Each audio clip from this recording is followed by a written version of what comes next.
तो आज मैं आपको एक अनोखी रहस्यमय कहानी सुनाऊंगा। अगर आप चैनल पर नए हैं तो अभी सब्सक्राइब कर ले, क्योंकि यह मेरा दूसरा नया चैनल है।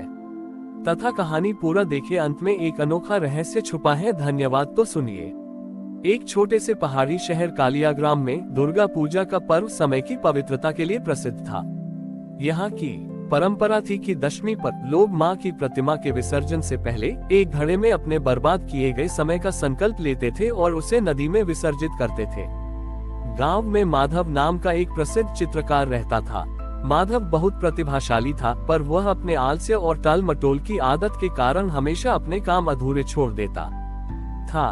हर साल वह दशमी पर संकल्प लेता कि वह समय बर्बाद नहीं करेगा, पर अगले साल तक उसकी आदत फिर लौट आती थी। इस साल दशमी से पहले माधव की पत्नी ने उससे कहा, माधव, इस बार विसर्जन की रस्म में तुम केवल झूठा संकल्प मत लेना। पिछले साल तुमने एक अद्भुत चित्र शुरू किया था, पर उसे पूरा नहीं किया। समय ही माँ का सबसे बड़ा आशीर्वाद है और तुम इसे व्यर्थ कर रहे हो। माधव को ये बात चुभ गई। दशमी की सुबह जब वह अपने घड़े में बर्बाद किए गए समय को विसर्जित करने की तैयारी कर रहा था, तो उसकी नजर अपने पुराने अधूरे चित्र पर पड़ी। चित्र में माँ दुर्गा की केवल आंखें बनी थी, बाकी सब कोरा था। जब माधव नदी के किनारे पहुंचा, तो पंडित जी ने उससे पूछा, माधव, आज दशमी पर तुम अपने व्यर्थ समय का विसर्जन करने आए हो। इस बार तुम्हारा संकल्प क्या है? माधव ने घड़े को नीचे रखा और कहा, पंडित जी, मेरे पास विसर्जित करने के लिए कोई व्यर्थ समय नहीं है। गांव के लोग चौंक गए। माधव ने स्पष्ट किया, मैं हर साल व्यर्थ समय को विसर्जित करता था, पर अगले ही दिन से फिर से समय बर्बाद करना शुरू कर देता था। मुझे समझ आया कि व्यर्थता बाहर नहीं, बल्कि मेरे इरादों में है। उसने कहा, मेरा संकल्प है कि मैं आज अपने आलस्य और अधूरे इरादों को विसर्जित करूंगा। आज से मैं यह नहीं कहूंगा कि मैं समय बर्बाद नहीं करूंगा, बल्कि यह कहूंगा कि मैं अपने हर क्षण को सार्थक करूंगा। मैं आज से अपने हर काम को, चाहे वह छोटा हो या बड़ा, ईमानदारी से पूरा करूंगा। ये कहकर माधव ने घड़े को नदी में विसर्जित नहीं किया, बल्कि उसे पानी से भरकर वापस लाया। पंडित जी ने पूछा, तुमने घड़ा वापस क्यों लाया?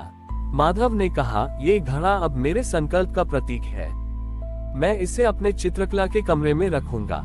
जब भी मैं आलस्य करूंगा, ये घड़ा मुझे याद दिलाएगा कि मेरे पास अमूल्य समय है, जिसे व्यर्थ करने के बजाय सार्थक बनाना है।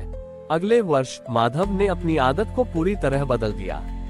उसने न केवल अपना अधूरा चित्र पूरा किया, जो इतना सुंदर बना कि लोग दूर दूर से उसे देखने आए, बल्कि उसने गांव के बच्चों को चित्रकला सिखाने में भी अपना समय लगाया। अगली दशमी पर माधव जब नदी किनारे पहुंचा, तो उसके पास विसर्जन के लिए कोई घड़ा नहीं था। पंडित जी ने पूछा, माधव, इस बार तुम क्या विसर्जित करने आए हो? माधव ने अपने हाथ में लाया एक पूरा किया हुआ कैनवस दिखाया, जिस पर माँ दुर्गा की भव्य और जीवंत तस्वीर बनी थी। पंडित जी, माधव ने मुस्कुराकर कहा, आज मैं किसी चीज का विसर्जन नहीं करूंगा।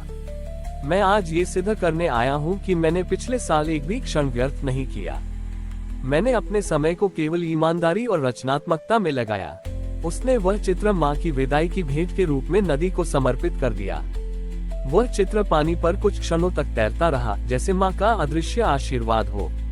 उस दिन कालियाग्राम में भक्ति का नया अर्थ स्थापित हुआ। सबसे बड़ा दान अपने समय का है, और सबसे बड़ा विसर्जन अपने आलस्य और अधूरे इरादों का है। जब हम समय को व्यर्थ नहीं करते, तो हमें विसर्जन के लिए कुछ नहीं बचता, केवल कृतज्ञता बचती है। माधव ने दशमी पर जो पूरा किया हुआ कैनवस नदी को समर्पित किया था, उसकी कहानी कालियाग्राम में दूर दूर तक फैल गई। लोग माधव को अब एक महान कलाकार से ज्यादा एक सच्चा साधक मानने लगे थे, जिसने आलस्य रूपी असुर पर विजय प्राप्त की थी। गांव में माधव की पत्नी की भी प्रशंसा होने लगी, क्योंकि उन्होंने ही माधव को समय की पवित्रता का पाठ पढ़ाया था। माधव ने अब अपना समय केवल चित्रकला में नहीं, बल्कि गांव के सार्वजनिक कार्यों को पूरा करने में भी लगाया, जो वर्षों से लटके हुए थे। एक साल बाद अगली दशमी का समय फिर आया।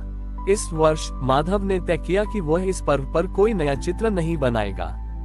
वह अपनी पुरानी आलस्य की आदत को याद करने के लिए अपने अधूरे चित्र वाले कमरे में गया। वहां उसने देखा कि वह पुराना कैनवस, जिस पर केवल माँ दुर्गा की आंखें बनी थी, अभी भी दीवार पर टंगा है। वह अधूरा कैनवस अब माधव के लिए शर्म का नहीं बल्कि प्रेरणा का स्रोत बन चुका था। माधव ने सोचा, मैंने पिछले साल समय बर्बाद करना छोड़ दिया, पर क्या मैंने अपने आत्मा आलोचना और अतीत की निराशा को पूरी तरह विसर्जित किया? उद्धरण चिन्ह। माधव ने उस अधूरे चित्र को उठाया। उसने देखा कि माँ की आंखें, जो उसने पहले बनाई थी, अब भी जीवंत थी, पर शेष कैनवस कोरा था। उसने उस अधूरे कैनवस पर ही चित्र बनाना शुरू कर दिया, लेकिन इस बार उसने माँ दुर्गा के 10 हाथों में 10 अलग अलग मानवीय कर्म दिखाए, न कि पारंपरिक अस्त्र। तारांकन एक हाथ में फावड़ा था, जो श्रम की सार्थकता को दर्शाता था। तारांकन दूसरे हाथ में पुस्तक, जो ज्ञान के सदुपयोग को दर्शाती थी।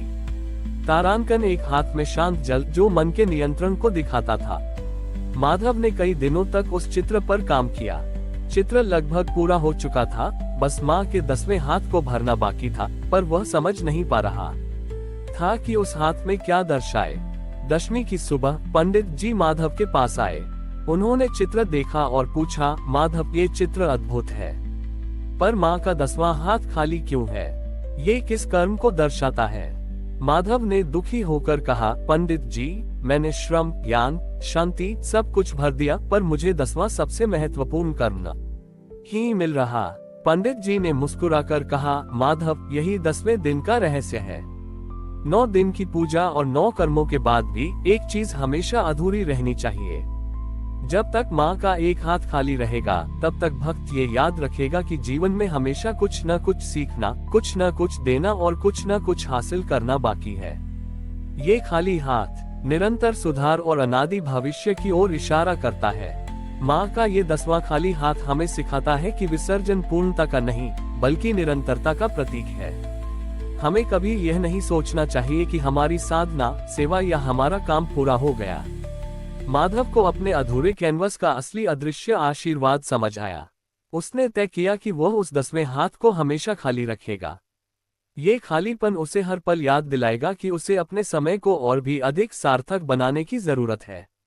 इस दशमी पर माधव ने किसी चीज का विसर्जन नहीं किया। उसने केवल उस अधूरे कैनवस को माँ के सामने रखकर रण लिया कि वह जीवन भर निरंतर और निस्वार्थ भाव से सार्थक कर्म करता रहेगा। कालियाग्राम के लोग उस दिन से माधव के 10वें खाली हाथ वाले चित्र को निरंतर साधना का प्रतीक मानकर पूजने लगे। हमारी और भी आध्यात्मिक एवं अनोखी कहानियां देखने के लिए हमारे चैनल पर जाएं तथा धार्मिक एवं पौराणिक अनोखी कहानियां हमारे चैनल पर है। कृपया जाके देखें तथा हमारे चैनल को सब्सक्राइब करके रखें और वीडियो लाइक जरूर करें। धन्यवाद।